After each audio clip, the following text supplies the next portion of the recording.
Madam President, I come to the floor to, first of all, thank President Poroshenko and the speech that he gave to a joint session of the Congress today.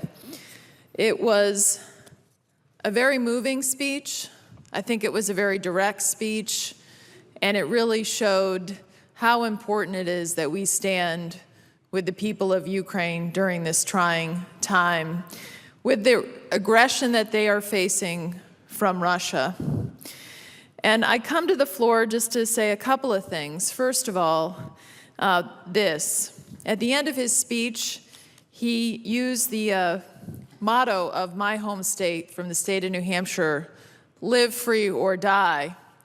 New Hampshire, we're very proud of that motto. It came from a statement during the American Revolution from General John Stark.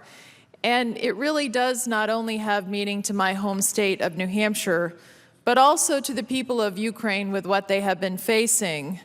Those who stood in the Maidan and gave their lives for freedom and democracy in Ukraine.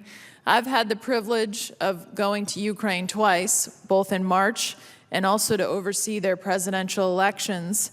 And in both instances, I was very struck by the patriotism, by their love for America, and their gratefulness for our support. As we heard President Poroshenko say to all of us today, now more than ever, they need American support. And there's something that I've been calling for a while. In fact, when I went there in March, and also I had the privilege of traveling with Senator Donnelly there, it was a bipartisan CODEL, and also in May, both those instances, we had the requests for lethal assistance so that the Ukrainian military would have the arms that they need to defend themselves against this Russian aggression.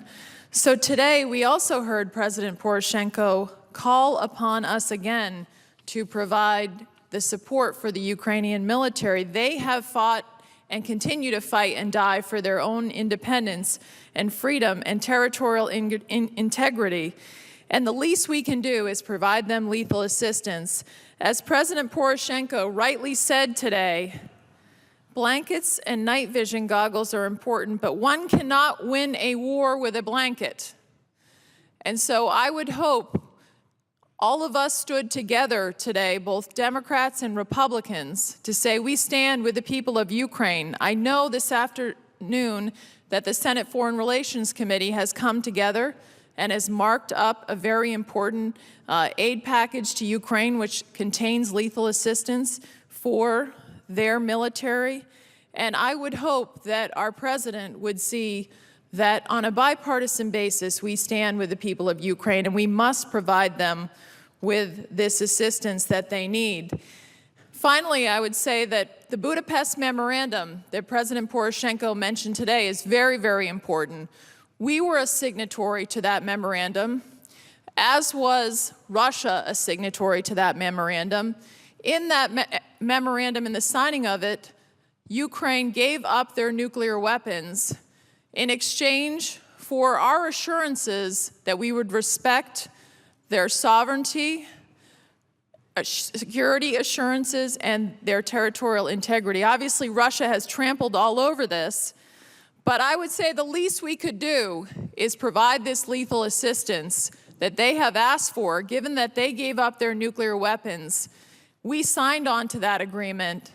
We should support them in their time of need so that they can defend their sovereignty. And what country ever again is going to give up their nuclear weapons if we won't even give them basic military assistance when their country is invaded, like Ukraine has been invaded by Russia? So I thank you, Madam President. Now is our time and our moment. We all stood together in the House chamber today for the people of Ukraine. What matters is our actions, not just our words and our standing ovation.